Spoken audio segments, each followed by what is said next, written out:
आदेश जी। आदेश जी। सीमा भगतनी और रामधन गायक का आपस में कुछ मैटर चल रहा है, आपने भी देखा हो शायद। हाँ जी, देखा था मैंने। तो आप उसके बारे में क्या कहना चाहोगे?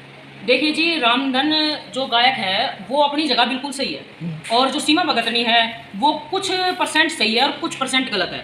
जो उसके सेवक जब गजब हरियाणा उनका इंटरव्यू ले रहा था, ऑनलाइन लाइव इंटरव्यू चल रहा था, लाइव इंटरव्यू में देखा गया था कि भाई उससे पूछा जा रहा है उसके सेवक के अंदर है बाबा केसरमल बावरी की सफीदम धाम से जो बाबा है हमारे, हम तो मुरथल धाम को पूछते हैं और सफीदम को भी पूछते हैं, पर मान्यता ज़्यादा हमारी मुरथल धाम की है हमारे धुने पे।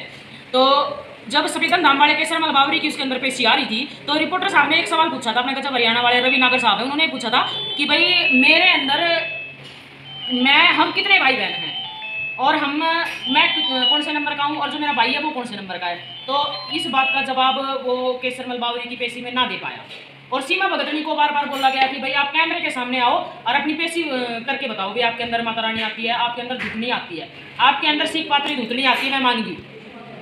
पर जब आपकी इज्जत पे बात आ रही है, आपकी इज्जत पे तो बात आ रही है ये, अगर आपके अंदर माता रानी आती है, ये आता है वो आता है। रामधन जी ने ये कह दिया कि भाई अगर माता रानी आती है तो मैं शेर पे बैठाऊंगा, शेर उसको खाएगा नहीं खाएगा। नहीं, किसी के अंदर ना तो माता रानी आती है, और ना ही किसी के अंदर हनुमान जी आते हैं, ना ही किसी के अंदर केसरमल बावरी आते हैं, ना किसी के अंदर गोरखनाथ आता है। ठीक है, इनके कुछ अंश क्षण भर आते हैं। और जो औरतें, मैं मानती हूँ इस बात को, अनिल शर्मा जी ने भी एक बात कही है कि औरतें 5-5 घंटे लगातार सत्संगों में, भजनों में और अपनी गर्दन को घुमाती रहती हैं, और कोई ये नहीं कहती कि भाई अपने सास ससुर के सामने हम अपनी गर्दन भाई क्यों घुमाएं या ऐसा कुछ, या उनके सामने शर्म महसूस होती है और फिर भी औरतें घुमाती हैं। मैं एक बात कहना चाहती हूँ, पढ़े लिखे इंसान इस बात को समझेंगे और अनपढ़ भी समझ जाएंगे इस बात को। जब भजन चलते हैं तो जब हम बैठ के ध्यान लगाएंगे, एक नॉर्मल आदमी भी बैठ के ध्यान लगाएगा, उस भजन को अपने अंदर घुसाने की कोशिश करेगा, तो उस टाइम ऑटोमेटिक शरीर पे काबू होना बंद हो जाता है, और उस टाइम वो आदमी नाचने कूदने लगता है। ठीक है ना कि उसके अंदर माता रानी आ रही है। और सीमा भगतनी ने जो 1 करोड़ का चैलेंज किया है ना कि मैं 1 करोड़ रुपए दूंगी, मेरे को कोई झूठा साबित करके दिखाए। मैं ये कहती हूँ कि मैं भी एक भगत हूँ, मैं 4 साल हो गए मेरे को भक्ति करते हुए। हाँ, जब भजन चलते हैं ना तो गर्दन हमारी भी हिलती है और सारे काम होते हैं, ऐसी कोई बात नहीं है। पर हम ये नहीं, दावा नहीं करते कि हमारे अंदर गोरखनाथ या माता काली या माता धूतनी या कोई हनुमान जी या बालाजी ऐसा कुछ आ रहा है, नहीं। अरे हमारा शरीर तो एक मिट्टी का बना हुआ है। इतने बड़े देवता जिन्होंने इतने मतलब कि इस युग के अंदर जो कि बहुत जिनका नाम चल रहा है, जीवित देवता है, वो हमारे अंदर कैसे आ जाएंगे? आप एक, और फिर सबसे बड़ी आपकी जो सीमा जी हो, आप सीमा भगतनी जो भी हो, तो आपका जो सेवक था उसके अंदर पेशी आई, या तो आपको पेशी लेनी नहीं थी कैमरे के सामने, और पेशी ली तो फिर उसको सही बोलना था। और आप ये कहते हो कि आधार कार्ड नंबर बताओ, पैसे बताओ, ये ही रामधन जी का सवाल है या जवाब है?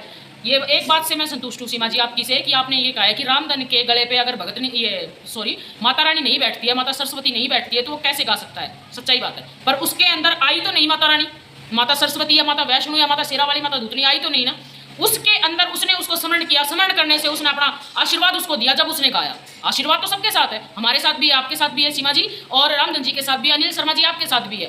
पर कभी भी पेशी भर के ये नहीं बताएगी कि तेरे अंदर भूत आ रहा है, प्रेत आ रहा है, तू ये करके आया, वो करके आया। नहीं, ये आप इस चीज का झूठा दावा करते हो, और इस दावे को मैं नकारती हूँ। मोखरा साध्वी सोमनाथ, मैं नकारती हूँ इस दावे को कि आपने पेशी में गलत करवाया जो इस भाई से करवाया। ठीक है, और सीमा जी अगर आपके अंदर सच्ची शक्ति थी तो आपको कैमरे के सामने उसी टाइम लाइव आके अपनी माता रानी की शक्ति दिखानी थी, जो कि रामधन जी का मुंह उसी टाइम बंद हो जाए।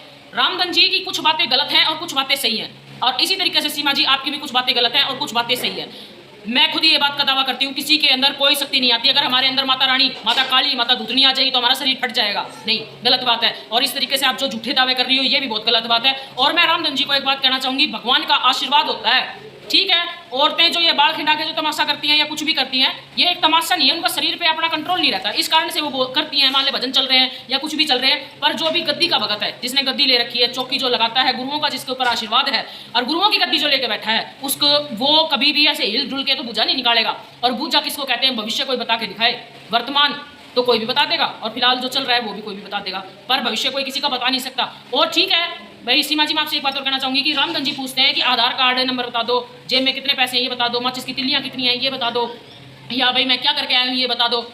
जब हमारे अंदर किसी देवता की शक्ति प्रवेश हो रही है और हमारे अंदर है शक्ति, तो हम क्यों नहीं बता सकते? हम बता सकते हैं। अगर हम अब दावा करते हैं कि हमारे अंदर गोरखनाथ आ रहा है या हमारे अंदर माता धूतनी आ रही है, सीख पात्री आ रही है, तो हम बता सकते हैं। सीमा जी, आपको भक्ति करनी है, आप बहुत अच्छी बात है, 41 दिन तक आप पानी में व्रत रखती हो। मैंने 4 साल से अन्न खाए हुए हो गए हैं। ठीक है, किसी चीज़ से किसी का दावा मत लगाओ। क्या पता रामधन जी हैं जो गायक है अपने, क्या पता वो 41 दिन तक पानी भी ना पिए? जरूरी है? किसी की अंदर की जो पावर होती है, इम्यूनिटी सिस्टम होता है जो, क्या पता उसका इतना हो कि वो पानी भी ना पिए? ऐसे ऐसे साधु संत हैं जो कि चोलाधारी बैठे हैं, ऐसे ऐसे हैं कि उन्होंने अन्न, आप पानी की बात कर रहे हो, अन्न जल हवा सब कुछ लिए उनको पता नहीं कितने साल हो गए, आज भी गुफाओं में वो तपस्या कर रहे हैं। तो आप किसी चीज़ का मतलब किस तरीके से किसी के ऊपर थोपना कि आप ये करके दिखाओ वो करके दिखाओ, नहीं। मैंने भी 4 साल से अन्न नहीं खाया, मैं तो किसी को नहीं कहती कि तू 4 साल से अन्न मत खा। सब मेरे परिवार वाले हैं, मेरे पास सेवक रहते हैं, ये सब कुछ खाते हैं, प्याज भी खाते हैं, लहसुन भी खाते हैं, और क्या नाम से ये सब्जी भी खाते हैं, रोटी भी खाते हैं, और अपना जो इनका मन करता है वो खाते हैं। बाकी मांसाहार तो मैं बढ़ने नहीं देती हूँ धुएं के अंदर, पर ये खाते हैं, ये अपनी सब्जियाँ हैं, फल हैं, तो इनको देख के मेरा भी मन करता होगा। पर मेरा खुद के ऊपर अपना कंट्रोल है, आपका कंट्रोल है तब आप 41 दिन तक रह सकते हो।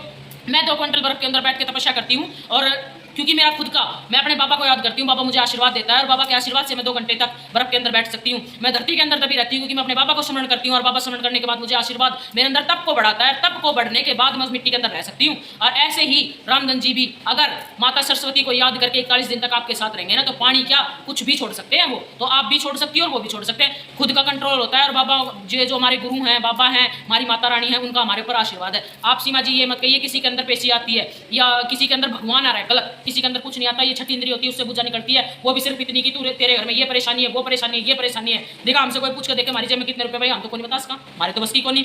और मैं अगर आप इस चीज़ का, मेरी वीडियो को देखने के बाद आप फिर वीडियो निकालोगे, मुझे पता है इस चीज़ का, पर मैं वीडियो निकालने पे मैं एक बात कहना चाहूँगी कि मैं खुद आपसे मिलके और कैमरे के सामने आप मेरे को अपनी सीख पाथरी भर के दिखाओ। हे माता रानी देखो, मैं आपके बारे में कुछ नहीं कह रही हूँ क्योंकि मुझे कहने का कोई हक भी नहीं है, मैं तो एक तुच्छ प्राणी हूँ, पर मैं सीमा जो भगतनी है और रामधन जी भी हैं, रामधन जी को भी मैं ये कहना चाहूँगी कि रामधन जी आप भी किसी के ऊपर कोई आरोप ना लगाइए, क्योंकि आशीर्वाद गुरुओं का और देवताओं का सभी के ऊपर है। जो ज़्यादा मन से याद करता है उसका ज़्यादा साथ दिया जाता है। और आप माता सरस्वती को याद करते हो तो आप गा सकते हो, अगर माता सरस्वती का स्मरण नहीं करोगे, माता रानी का स्मरण नहीं करोगे तो आप कैसे करोगे? ये सच्चाई है। और सीमा जी को मैं एक बात कहना चाहूँगी, आप भक्ति कर रही हो माता सीख पाथरी की, आप कीजिए, पर इस तरीके के पाखंड को ना फैलाइए कि मेरे अंदर सीख पाथरी आती है, केसरमल बावरी या बोरी सबड़ सिंह आते, नहीं, कोई किसी के अंदर नहीं आता, सब भगवान की माया है, उनका आशीर्वाद है। बस इतना कह के अपनी भक्ति को आगे बढ़ाइए कि बाबा ने आशीर्वाद दे रखा है, माता रानी ने आशीर्वाद दे रखा है, बावरियों ने आशीर्वाद दे रखा है, उस कारण हमारी गद्दी चल रही है और हम रोक काट रहे हैं। आदेश जी।